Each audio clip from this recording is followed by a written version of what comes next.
అనే చాలా అంశాలను ఇవాల్టి వీడియోలో తెలుసుకుందాం. వీడియోని ఎక్కడా స్కిప్ చేయకుండా చూడండి. నేను మీ Haripriya. Welcome to my channel. మన ఛానల్లో చాలా డివోషనల్ వీడియోస్ ఉంటాయండి. మన ఛానల్ని ఫస్ట్ టైం చూస్తుంటే సబ్స్క్రైబ్ చేసుకుని బెల్ ఐకాన్ని క్లిక్ చేస్తే నా ఫర్దర్ డివోషనల్ వీడియోస్ నోటిఫికేషన్స్ అన్నీ మీ వరకు వచ్చేస్తాయి. ఆల్రెడీ సబ్స్క్రైబ్ చేసి ఉంటే చాలా చాలా ధన్యవాదాలు. ఇంకా వీడియోలోకి వెళ్ళిపోదాం. వరాలిచ్చే వరలక్ష్మి అమ్మవారి వ్రతాన్ని ఆచరించడానికి ఎలాంటి నియమాలు, నిష్టలు, మడులు అవసరం లేదు. నిశ్చలమైన భక్తి, ఏకాగ్రత ఉంటే చాలు. వరలక్ష్మి వ్రతం ఎంతో మంగళకరమైనది. ఈ వ్రతాన్ని చేయడం వల్ల లక్ష్మీదేవి కృపాకటాక్షాలు కలిగి ఐశ్వర్యం లభిస్తాయి. అంతేకాకుండా సకల శుభాలు కలుగుతాయి. స్త్రీలు దీర్ఘకాలంగా సుమంగళిగా ఉండేందుకు ఈ వ్రతాన్ని ఆచరించడం తప్పనిసరి. లక్ష్మీదేవి సంపదలిచ్చే తల్లి. సంపదలంటే కేవలం ధనమే కాదు, ధాన్య సంపద, పశు సంపద, గుణ సంపద, జ్ఞాన సంపద ఇలాంటివెన్నో కూడా ఉన్నాయి. అలాగే వర అంటే శ్రేష్టమైనది అనే అర్థం. శ్రావణ మాసంలో పౌర్ణమి ముందు శుక్రవారాన్ని వరలక్ష్మి వ్రతంగా ఆచరిస్తారు. ఈ రోజున కాకపోతే తరువాత వచ్చే శుక్రవారాల్లో కూడా ఈ వ్రతాన్ని చేసుకోవచ్చు. శ్రావణ శుక్రవార వ్రతాన్ని ఆచరించడం వల్ల పాపాలు తొలగి లక్ష్మీ ప్రసన్నత కూడా కలుగుతుంది. ఈ వ్రతాన్ని ఎలా ఆచరించాలంటే వరలక్ష్మి వ్రతం రోజు ఉదయాన్నే లేచి తలస్నానం చేసి ఇంటిని శుభ్రం చేసుకోవాలి. ఇంట్లో పూజా మందిరంలో ఒక మండపాన్ని ఏర్పాటు చేసుకోవాలి. పిండితో ముగ్గులు పెట్టి పసుపు కుంకుమలతో అందంగా అలంకరించుకోవాలి. దానిపై వస్త్రాన్ని పరిచి లక్ష్మీదేవి ఫోటోను పెట్టుకోవాలి. ముందుగా పసుపు వినాయకుడిని చేసుకుని సిద్ధం చేసుకోవాలి. తర్వాత కలశాన్ని ఏర్పాటు చేసుకోవాలి. ఒక రాగి లేదా ఇత్తడి పళ్ళాన్ని తీసుకుని దానిలో 3 కానీ 5 కానీ గుప్పెళ్ల బియ్యాన్ని పోసి దాన్ని ఒకసారి ఈవెన్గా సర్ది దానిపై 2 తమలపాకులు పెట్టి ఒక ఇత్తడి లేదా రాగి చెంబు తీసుకుని ఆ తమలపాకులపై పెట్టి దానిలో నిండుగా నీళ్లు పోయాలి. ఆ నీటిలో కొద్దిగా పసుపు, కుంకుమ, అక్షింతలు, పూలు, 1 రూపాయి కాయిన్ వేసి దానిలో మామిడి ఆకులు పెట్టి దానిపై కొబ్బరికాయను, గంధం, కుంకుమ బొట్టు పెట్టి ఆ మామిడి ఆకులపై పెట్టాలి.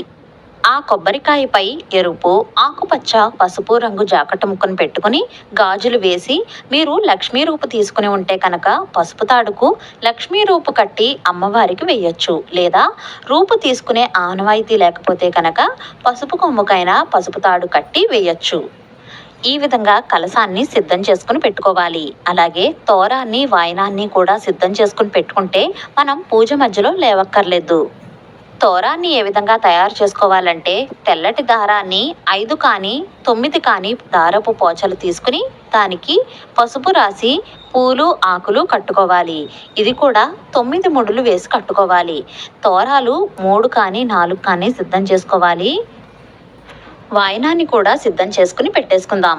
ఒక ఇత్తడి ప్లేట్ తీసుకుని దానిలో 3 కానీ 5 కానీ గుప్పెళ్ళు నానబెట్టిన శనగలు వేసుకోవాలి. 2 తమలపాకులు, 2 అరటిపళ్ళు, వక్క, దక్షిణ, పసుపు, కుంకుమ, పసుపు తాడు, 1 జాకెట్ ముక్క, 2 పూలు, తోరం, ఎరుపు, ఆకుపచ్చ లేదా పసుపు రంగు గాజులు డజన్ కానీ అరడజన్ కానీ పెట్టుకుని ఈ విధంగా వాయనాన్ని సిద్ధం చేసుకుని పెట్టేసుకోవాలి. ఇక పూజా విధానంలోకి వెళ్ళిపోదాం. ముందుగా దీపారాధన చేసి దీపపు కుందుల వద్ద పూలు, అక్షంతలు వేయాలి. దీపారాధన చేసిన దీపానికి నమస్కారం చేసుకోవాలి. ముందుగా ఆచమనం చేసి సంకల్పం చెప్పుకోవాలి. మనం ఏ పూజ చేసినా, ఏ వ్రతం చేసినా గణపతిని ఆరాధిస్తాం కదా, అలాగే ఇక్కడ కూడా పసుపు గణపతిని చేసుకుని ఆరాధించాలి. గణపతిని షోడశోపచారాలతో పూజించాలి. అంటే ఆవాహనం, ఆసనం, పాద్యం, అర్ఘ్యం, స్నానం, వస్త్రం, యజ్ఞోపవీతం, గంధం, అక్షింతలు, ధూపం, దీపం చూపించి నైవేద్యంగా చిన్న బెల్లం ముక్కను కానీ 2 అరటిపళ్ళు కానీ నైవేద్యం పెట్టి మంగళహారతి ఇవ్వాలి. మంత్రపుష్పం చెప్పుకుని ఆత్మ ప్రదక్షిణ చేసి అక్షింతలను గణపతిపై వెయ్యాలి. గణపతిని 3 సార్లు కదిపి యథాస్థానం ప్రవేశయామి అని చెప్పి కదపాలి. ఇంతటితో గణపతి పూజ ముగుస్తుంది. ఇప్పుడు వరలక్ష్మి వ్రతాన్ని ప్రారంభించాలి. లక్ష్మీ అమ్మవారిని కూడా గణపతిని ఏ విధంగా షోడశోపచారాలతో పూజించామో సేమ్ అలానే అమ్మవారిని కూడా షోడశోపచారాలతో పూజించాలి. అంటే ధ్యానం, ఆవాహనం, ఆసనం, పాద్యం, అర్ఘ్యం, స్నానం, వస్త్రం, యజ్ఞోపవీతం, గంధం, అక్షింతలు, పుష్పం సమర్పించిన తర్వాత అదాంగ పూజను చేయాలి. అదాంగ పూజ అంటే అమ్మవారి ప్రతి అంగానికి పూజ చేయడం అన్నమాట.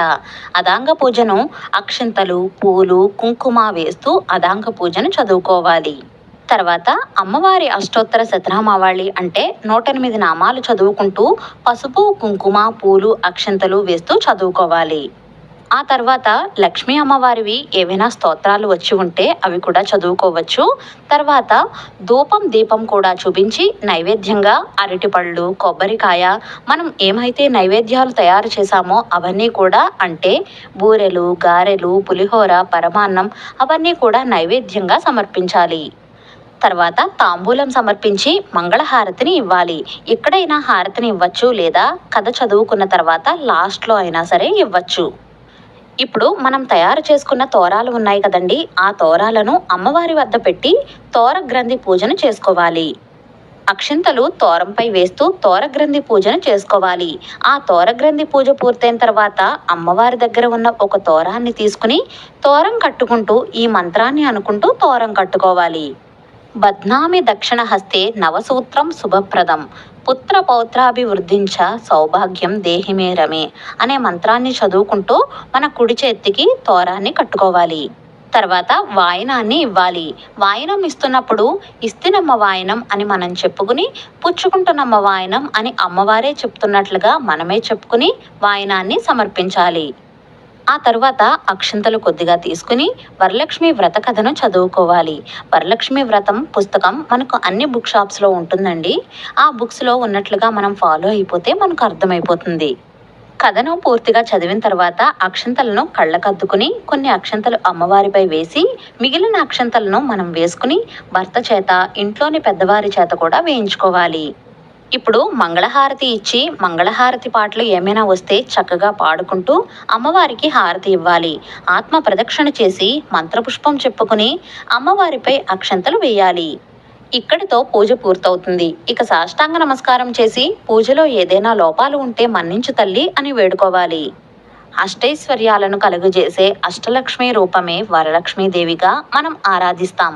భక్తితో పూజించిన వారికి, కొలిచిన వారికి కొంగు బంగారమై వరాలనిచ్చే మహాలక్ష్మి వరలక్ష్మి. ఈ విషయాన్నే స్వయంగా శివుడు పార్వతీదేవికి చెప్పినట్లుగా స్కాంద పురాణంలో ఉంది. మీరు కూడా తప్పకుండా ఈ వ్రతాన్ని ఆచరించాలని కోరుకుంటున్నాను. ఆ లక్ష్మీ అమ్మవారి కృపా కటాక్షాలు మనందరిపైన ఉండాలని కోరుకుంటూ మనందరి సకల అభీష్టాలను, సర్వమంగళ సంప్రాప్తిని నిత్యమంగళిగా ఆశీర్వదించాలని కోరుకుంటున్నాను. ఈ వీడియో మీకు నచ్చినట్లయితే ప్లీజ్ లైక్, షేర్,